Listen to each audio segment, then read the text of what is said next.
婚宴上，众人起哄，亲一个，亲一个。我脱下高跟鞋，打向无动于衷的新郎负心。你是瞎了还是聋了？他摊摊手，一副无所谓的样子。村里习俗就这样，家家结婚都亲了，亲一下也没啥。在这些村民的簇拥下，未来公公离我越来越近，眼瞅着那张老脸要贴过来，我反手一个大嘴巴子。老逼灯跟谁耍流氓呢？为了跟负心结婚，我差点跟家里闹翻，我妈坚决不允许我下嫁，我爸说嫁了就当没我这个女儿，但我恋爱脑，认准了负心，死心塌地的要跟他过一辈子。我妈死守户口本，我偷不出来，只能先办席。结果婚礼当天，未来婆婆就摆了我一道，我不惯着她，指着负心鼻子骂，负心，见我娘家没来人，你们就开始欺负我了是吧？不是的，江云，你听我解释。你解释屁！我起身推了他的踉跄，你是能把我订的酒店还回来，还是能立刻给我找一个同等规格的婚宴场地？一屋子等着接亲的人都傻眼了。婆婆赶紧扭动着圆滚滚的身体，挤过人群，出来打圆场。没有，我的好闺女，妈保证把咱家院给你置办的像模像样的，肯定不比那高等酒店差。你放心，妈不会让你受一丁点委屈。这一口一个妈说的亲切尽，啥话都让她说了。我没接话，只是死死的瞪着负心，他这才把屋里的人都请了出去，只剩下我们两个，关上门，他赶紧小跑过来，给我捏肩捶腿，云云，这是我真不知情，我真不知道咱妈偷偷去把酒店退了，那是你妈，不是我妈。我生气的甩开他的手，是我妈，负心，现在是已经出了，你就告诉我怎么解决。我看着他脑门上已经渗出了一层汗，父亲小心翼翼的开口，云云，那个，其实村里办婚宴也挺好，喜庆着呢，热闹着呢。我妈她就是想给咱们省钱，你肯定是我们错误时一来最美的新娘。我呸！父亲被我喷了一脸的口水，依然笑意的哄着我。好老婆，我发誓就这一次，以后在我家，我肯定护着你，不让你受委屈。那你让我受委屈了怎么办？那就让我出门被车撞。你发誓？我发誓。看他这样，我又心软了。我总想着只要他对我好，站在我这边，那我怎样都行。我拿过纸巾给他擦擦流下来的汗，就这一次啊，你家在整什么幺娄子？别怪我翻脸不认人。负心扯过我给他擦汗的手，霸气一口，好老婆，我保证不会了。见我神色不再要吃人，他这才放松下来，急急跑去打开了门，来吧来吧，正常接亲了，大家都来吧。一路上我忍着颠簸来到富家村，刚下车，一盆金粉就直接扣在了我的头上，紧接着花生、大枣等各种物品像冰雹一样劈头盖脸的砸了下来。我还没反应过来，为人已经都在拍手叫好，落地生金，早生贵子，好好好，生金发财，早生贵子。复兴，我甩着满头的金粉，怒气冲天的喊着新郎官。父亲吓得赶紧帮我拍打着婚纱，媳妇别生气，别生气，这是好寓意呢，我要回家，别，老婆，我帮你弄掉，求你的别生气。父亲可怜巴巴的望着我，我忍，不就一天吗？进他家大门的时候，漫天的丝带和彩喷朝我喷来，即使父亲拿着西装替我遮挡，我的妆发和礼服还是全毁了。我一声声别喷了，快住手，都被淹没在欢呼的浪潮中，感觉到自己已经呼吸困难，我猛地支起身子，先翻负心的衣服，一把抢过喷得最凶的人手里的武器，然后对着那人的脸毫不留情地喷过去，直到他的脸被糊满，猛然呛了一口，周围的人才安静下来。我举着彩喷，一身的五颜六色，高喊道，来，还有谁？大家一起热闹热闹。嚯，富家这媳妇停门啊，看来是个不吃亏的主，城里玩玩不开，你瞅瞅，这就急眼了，他家咋找这么的媳妇？人家城里的独生女，还是个研究生呢，怪不得。村里人一言我一嘴的看着热闹，司仪不给大家尴尬的机会，继续组织流程，说是司仪，其实就是负心他二叔。到了警察环节，婆婆又开始作妖了，他们村里习俗要跪地给长辈磕18个响头，公公婆婆才会喝改口茶，给改口费。我一听，直接把茶往桌子上一放，跪不了也磕不了一点。我扬着头瞅着负心，我不管，这些他都得给我搞定。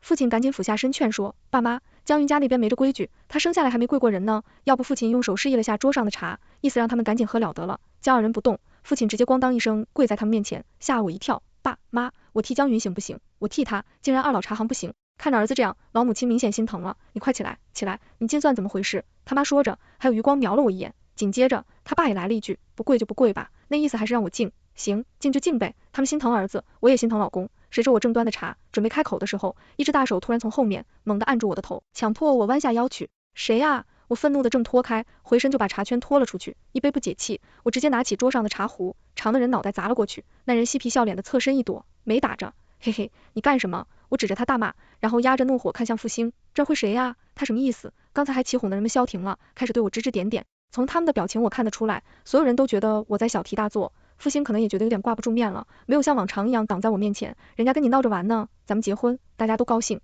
谁高兴？我不高兴。见我真生气了，场面开始有些僵持。父亲二叔赶紧站出来，指着那些亲戚，你们都过分了呀，人家城里的小姑娘不能这么闹，知道不？知道了知道了。一群村民在后面吊郎当地应下着，我压着火气，好不容易敬完茶，结果又出来一大帮子亲戚，一人手里拿个红包，我的耐心已经到极限了，操着脑袋看向复兴，又干什么？不等复兴开口，婆婆直接过来挽着我手臂，好像刚才的不愉快都没发生一样。她将我抓到这群人面前，满脸堆着笑。江云啊，这都是咱们老夫家的亲戚，妈一个一个给你介绍，然后你跪下跟着叫人，叫人才有红包拿哦。本来这个环节没什么，叫人拿红包挺正常的流程，可是跪下叫又是什么鬼？合着我跑着来不干别的，就一圈一圈跪着呗。从一大早我就气不顺，我不顺，凭什么让他们顺？我一把甩开婆婆的手，臭着脸往椅子上一坐，不叫，爱谁谁。婆婆的笑容僵在脸上，一屋子的亲戚也面面相觑。父亲看不下去，过来拉我，江云，你别闹了。我瞪了一眼，不耐烦地扒拉开她的手，心想回头再找她算账。婆婆在一旁惺惺作态，不叫人，可没有红包拿哦。我扯走一笑的，你家彩礼我都一分莫要，还差这点钱。对，我被爱情冲空的头脑，父亲家里穷，我就没有彩礼。村里人窃窃私语起来，他妈也听我说这话，瞬间没屁了。他爸倒是不乐意了，觉得丢了脸面，以后村里人会说他家没钱娶媳妇。他爸拧着眉，想要说什么，我不给他说话的机会，直接看向复兴。复兴，这回还结不结？听这话，复兴慌了，立马跳出来，结？怎么不结呢？说完又把他妈拽到一旁，妈，咱就别整这些习俗了，直接开席吧。一屋子的人看热闹一样，事不关己高高挂起。他妈吹着个嘴，那这些亲戚，哎呦，亲戚重要还是儿媳重要？我在一旁冷眼看着，不知道父亲又趴在他妈耳边说了什么，只知道他妈眼睛一亮，一个劲儿地点着头，喜笑颜开道，开席开席，直接开席。父亲二叔也冒出来了，行行大喜的日子，咱们直接开席呀！开喜号，开喜开喜开喜！众人附和着。我本想着今天过后再也不来他家就是了，总归父亲还是向着我的，以后我们两个就在自己的小家好过日子。可我还是太天真了。酒过三巡，这帮村民又不安分了，三三两两的聚集到我们这桌。借着酒劲，他们开始活玩调侃，说他们村还有好多闹婚的传统没用上呢，说一会还要去闹洞房。我用胳膊时碰了碰已经喝上头的复兴，赶到洞房，小心我砍人。放心吧，老婆，我怎么可能让您受委屈？其实我现在有点不信他的话了。这时，不知是谁在人群里喊了一声，老公公还没妻儿媳妇来。我甚至怀疑自己听错了，不可置信的看向复兴，他们说什么？复兴拖着泛着酒气的脸，没有正眼看我，可就是祖宗传下来的习俗，说公公亲了儿媳，儿媳以后才能生儿子。哪个混账祖宗说屁话？信不信我把他坟跑了，骨灰给他扬了？我震惊的站了起来，人群中又传来声音，哟，心腹主动站起来了。老公公呢？老公公快来啊，父处快着呀！儿媳妇都站起来了，围过来的人越来越多。此时的公公也已经喝上了头，颤颤巍巍的从座位上站起来。我想逃，可后面被围得水泄不通，甚至还有人在把我往公公的方向推。复兴复兴，我拼命的喊他，人群却把我挤得越来越远。我坚信复兴绝不会放任这种情况发生。我扯着脖子喊复兴，结果透过人群看见那个男人居然还在跟他二叔喝酒，而我和公公已经被团团围住，众人都在起哄，亲一个亲一个。慌乱之中，我脱下高跟鞋，踮着脚朝复兴的位置狠狠砸了过去，没打中，我又脱下另一只，这回打到了他面前的酒瓶，一声脆响，玻璃碎了一地。复兴，你是瞎了还是聋了？我扯着嗓子喊，声音止不住的颤抖起来，周围安静了一些，然后令男人终于舍得抬头向我这边看了一眼，只见他摊摊手，无所谓的说，村里习俗就这样，家家结婚都亲了，亲一下也没啥，再说还能生儿子呢。我怔住了，突然感觉令男人有些陌生，我们两个是大学同学，毕业后我考研，他工作，他说怕耽误我念书，直到我考完研才开始追我。他从来没有大声跟我说过话，家里的大小家务也全包了，半夜不管几点，只要我说饿了，他就会立刻起床给我做好吃的。每天风雨无阻的机会上下班，我加班，他就陪着我熬夜。我做痔疮手术，他在医院照顾我吃喝拉撒半个月。3年来，他对着我永远都是笑脸，毫无怨言。现在想想，这种人多可怕呀！再看看眼前的自信，他这是一天天都憋着气呢，不可能是憋了3年的气呢。他故意不管我，他就想制止我，在他的地盘，没人能为我撑腰。我看得出他眼里的意思，只有他能帮我，我得求着他。喝了几斤马尿，不知道自己几斤几两了。亲一个，亲一个，亲了生儿子哟，生儿子，生儿子。耳边充斥着污言秽语，我静静地看着父亲，突然清醒，他3年来做的那些，根本不是因为爱我吧？他爱的是我托关系，帮他找的那个体面的工作，是我借给他开的那辆奥迪 A8，是我给他父母买的各种保险，还是我爸妈给我的嫁妆，是中心的那套大平仓。父亲，你未免太心急了些，这么快就藏不住真面目了。在这些村民的触容下，公公离我越来越近，眼瞅着那张老脸要贴过来，我反手一个大嘴巴子，老逼灯，你跟谁俩流氓呢？这一巴掌清脆响亮，整个世界都安静了，还是复兴他妈最先反应过来。哎呦喂，老头子，这怎么打人呢？他叫两着几个人群，扶住站不稳的复兴他爹。我活动了下手腕，他喝多了，我帮他醒酒。复兴这回不瞎了，我被人围住的时候，他装死，他老爹被打了一巴掌，他看得可清楚，他赶紧跑过来，在另一侧扶着他爹。江云，你疯了，你居然打我爸！看着他们一家3口相亲相爱的画面，我彻底寒了心。复兴他还是跟所有人一起站在了我的对立面，我赤着脚后退2步，眼中含泪，我是疯了，我疯了才会嫁给你，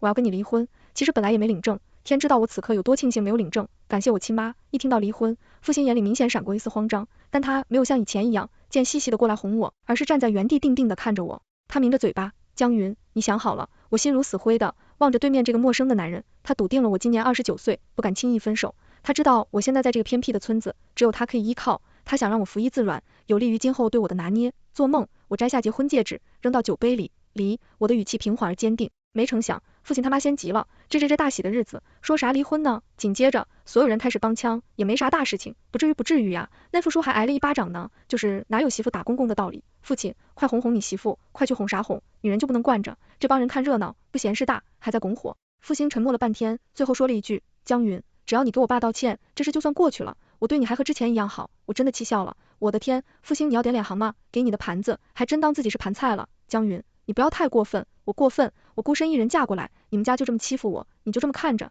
你早上怎么跟我保证的？你说不会再让我受委屈，你说你会护着我，说着说着，我早已泪流满面，一天的委屈都想发泄出来。复兴，结婚我没有你1分钱，5金都是我自己掏钱买的，我什么都不图你，就图你对我好，你他们喝点酒就牛逼了，你还是人吗？带着一村子的人欺负我，还有你们太过分了！我指着所有人越说越激动，浑身止不住的发抖。复兴晃晃脑袋，眼里的酒液已散去大半。一开始我就知道复兴家里是奈村的，但我觉得他读了书，在大城市落了脚，总归和村里没见过世面的人不一样。可现在看来，书都读进了狗肚子。这时，我看到复兴他妈跟其他亲戚使了个眼色，我感觉人群在向我靠拢，危机感迅速让我清醒过来。我抄起一个酒瓶子，使劲向桌边一砸，别过来！所以玻璃洒了我一脚。旁边的人群一下子散开来，我将锋利的半个酒瓶子挡在面前。你们想干什么？复兴他妈赶紧安抚道，别，妈就是看你今天太累了，想扶你进屋休息。放屁，滚开，离我远点！我疯狂地挥舞着酒瓶，将人群又分散了一点。此刻的我一定像个疯子，我好害怕，我真的好害怕。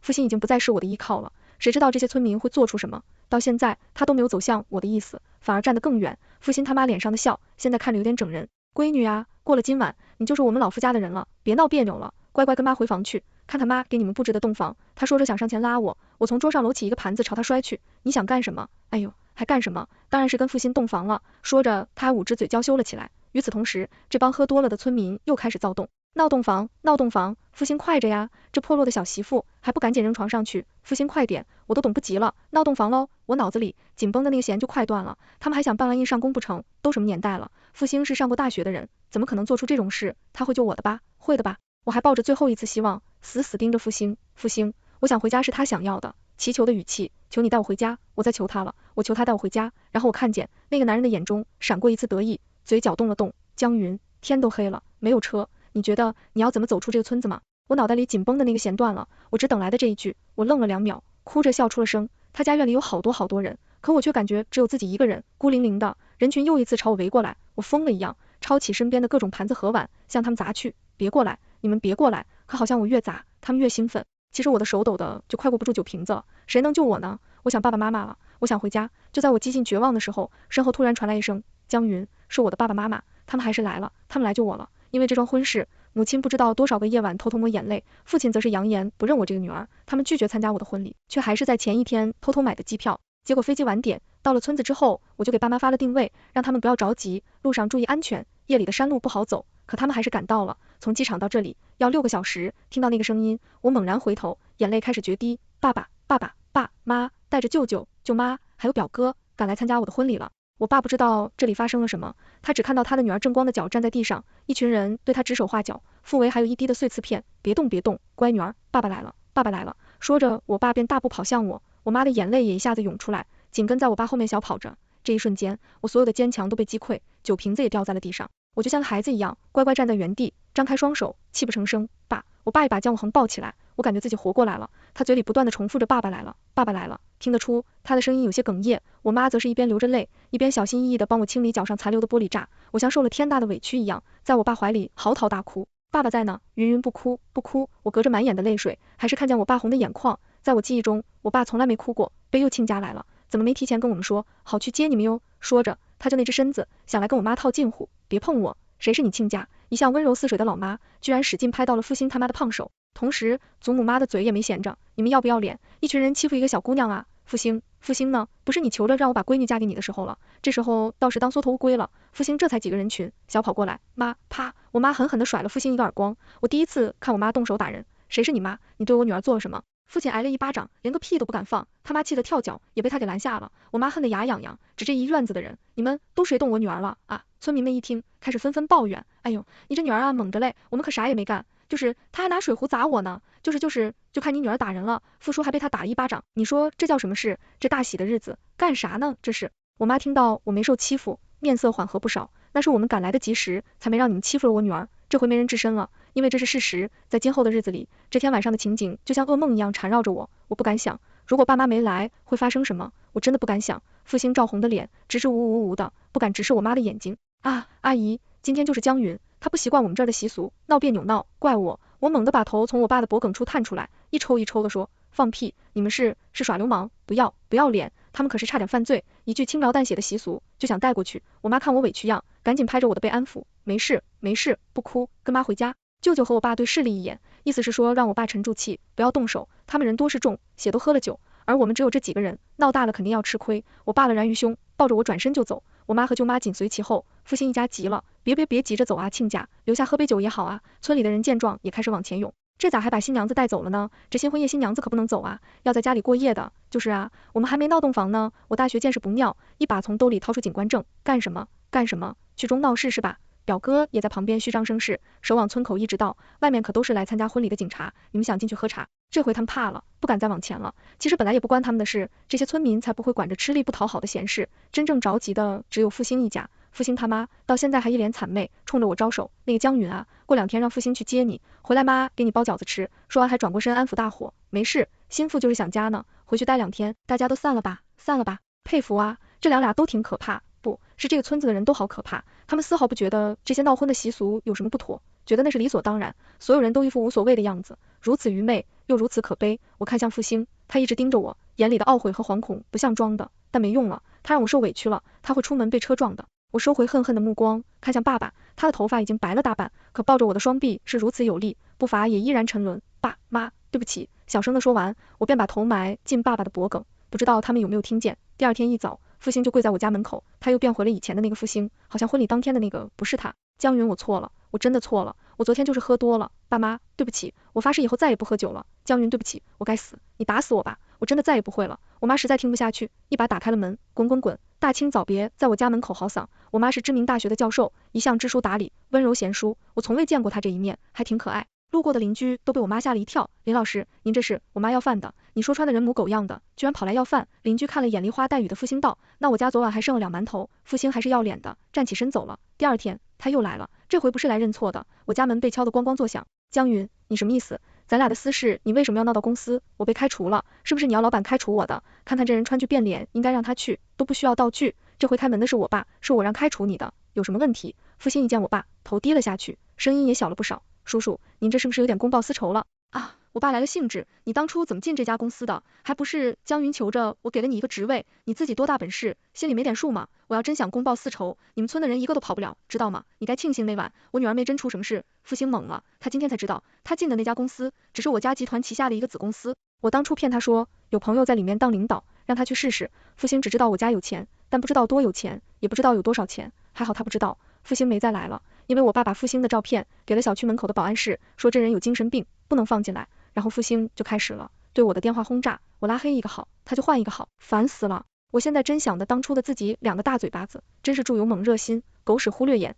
才会看上父亲这种人。父亲父母的保险断了，他们一家3口居然还舔着脸来找我。父亲现在脸也不要了，带着他爸他妈，天天在我家小区外面哭嚎，说我不守妇道，说我新媳妇不孝顺富婆，他以为这是他们村口呢。这小区住的人都什么档次，路过的压根没人搭理他们，就连路过的狗都懒得看他们一眼。我直接找了律师，告他们造谣诽谤，损坏他人名声。我可是未婚，一告一个转，3人拘留了5日，消停了。但手机上傅兴的信息依然不断，各种哀求，各种苦肉计。我妈了，他怎么就偏了一棵树上吊死呢？富婆那么多，就逮着我一个人行，也是还会有哪个富婆像我一样蠢被他骗呢？我听说父亲被辞退后一直没有找到工作，他爸妈在村里遭到排挤，也待不下去了。现在他们一家3口只能窝在厨房里当恶人，被逼到绝境。谁知道他们会做出什么事呢？上演了1个月的追妻火葬场之后，父亲变了嘴脸，他开始威胁我，说手上有我们2个在一起的视频。江云，我把这视频传播出去，看你还有没有脸见人。我丝毫不慌，平静地打出几个字，你要怎么样？给我100万，我销毁视频，再也不找你。来了，我内心狂喜，这敲诈了锁，不就自己送上门了吗？我迅速截图，保存好聊天记录。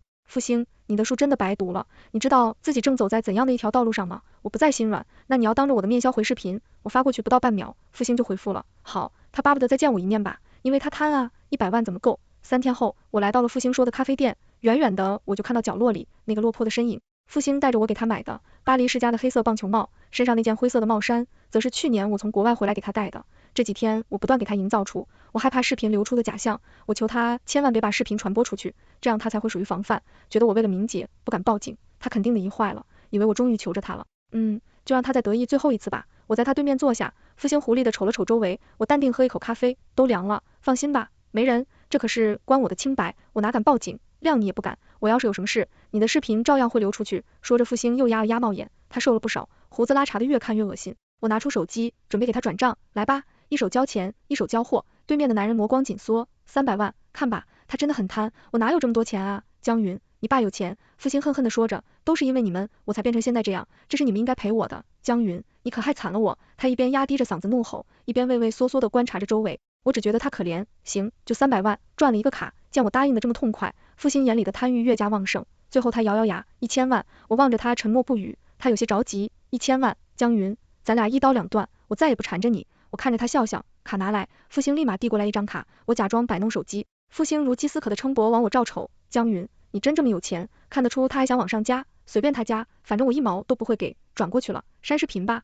我把手机往桌子上一扣，悠闲地喝起咖啡，复兴那张脸上此刻全是心眼子，他都不去查到账记录，根本也没有到账记录，我哪来的1000万？他可真看得起我。复兴现在根本不在乎我有没有给他转钱，他心里盘算的是江云值多少钱。复兴这张脸明明如此地藏不住贪欲，可是为什么我之前就没看出来呢？突然他一个腾空，从桌上翻越到我这边，然后不知道从哪儿掏出一把匕首，横在我脖子前。江云跟我走。店里的人都被吓一跳，直到看清发生了什么，才尖叫着朝门口跑去。我趁机开口，复兴，我怀孕了。他瞬间的恍神，给个警察机会，早已在咖啡馆埋伏的便衣一拥而上，可复兴反应很快，他把我使脚往前一推，挡住警察，然后从后门跑了出去。我跟着警察一起去追，刚出店门，一声刺耳的紧急刹车声戛然而止，马路上传来真正喧闹。最后复兴被铐上手铐，带上了救护车。他在被抬到担架的时候，紧紧拽住了我的衣服，鲜血从他嘴角溢出。他轻声问我，江云，你怀孕了吗？我居高临下的望着他，用力将他的手掰开，声音清冷道，当然没有。他瞬间就明白了一切，是我在用金钱一步步引导他，